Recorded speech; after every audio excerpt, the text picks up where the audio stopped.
My name is Lauren Carter. I'm 34 years old. I've been married to David for 7 years. On paper, our life is neat, structured, predictable. And I used to believe that was enough.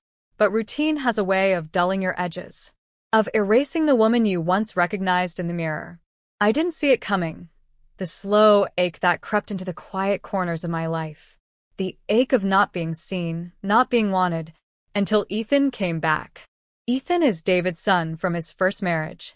He's 22 now, a senior in college. When I married David, Ethan was a quiet, lanky teen, polite, distant. We were never close, but never in conflict either. I figured time would close that distance. What I didn't expect was that time would turn Ethan into someone I couldn't ignore. He returned to our Virginia home for the summer. It was June, hot, humid, the air heavy with stillness.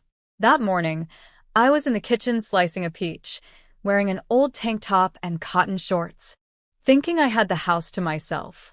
David had already left for work. I wasn't trying to impress anyone. I wasn't even thinking, until I heard Ethan shuffle in. "Morning," he said, his voice deeper now, more assured. He was holding a drill, talking about fixing a shelf.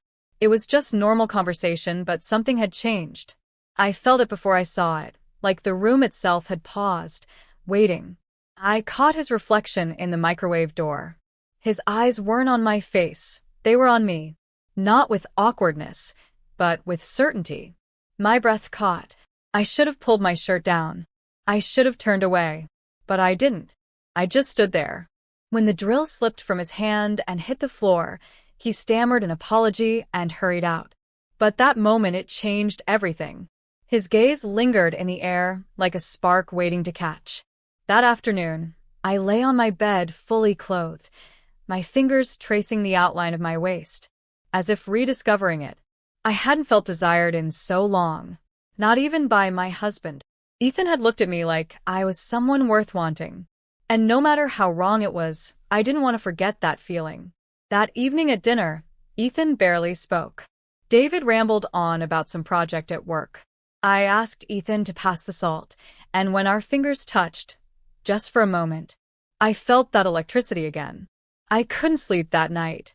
The house felt too quiet, too aware of what hadn't been said. The next day, the heat was unbearable. I suggested we use the pool. Harmless, Ethan agreed. I chose a teal bikini, flattering but modest, or so I told myself. When I walked outside, he was already in the water, arms resting on the edge. His eyes followed me, not shamelessly, but deliberately. We talked, laughed more than usual. I hadn't laughed like that in weeks. When he offered to get drinks, I nodded. His fingers brushed mine as he handed me a can of seltzer. My pulse jumped in the water. When his foot touched mine beneath the surface, I didn't move away. I let it stay. Later, when he asked if I needed sunscreen, I told myself it was innocent. But the moment his hands touched my shoulders, slow, deliberate, I knew it wasn't. His fingers moved gently across my back, each touch more personal than the last. I closed my eyes. For the first time in years, I felt alive. When I stepped out of the pool and stumbled slightly, he caught me. Strong arms wrapped around my waist, our bodies too close. He held me just a moment longer than necessary, then let go. We didn't speak, but the silence between us was louder than words. That night, David texted that he'd be home late. I poured a glass of wine. Ethan appeared in the living room, freshly showered. A gray shirt clung to his chest. His eyes met mine, hesitant, yet sure. "Do you want company?" he asked. I nodded. We sat at opposite ends of the couch, the silence heavy. I handed him a glass of wine.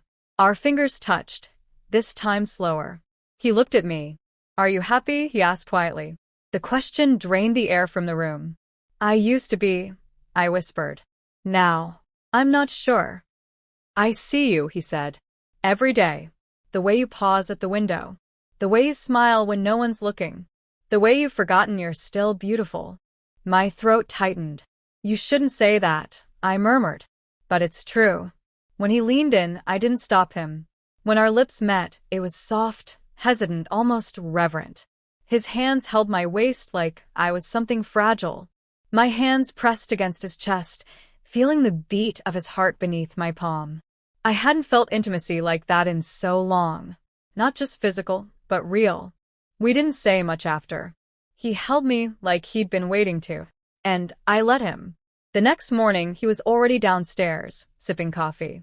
We didn't talk about the night before, but his eyes followed me like a question he was too afraid to ask again. 3 days passed in a blur, and then it happened again. This time, fierce, desperate, hungry. We were alone, and it felt like even the walls were pushing us together. He took my hand, led me upstairs, and this time I didn't hesitate. The guilt came in waves.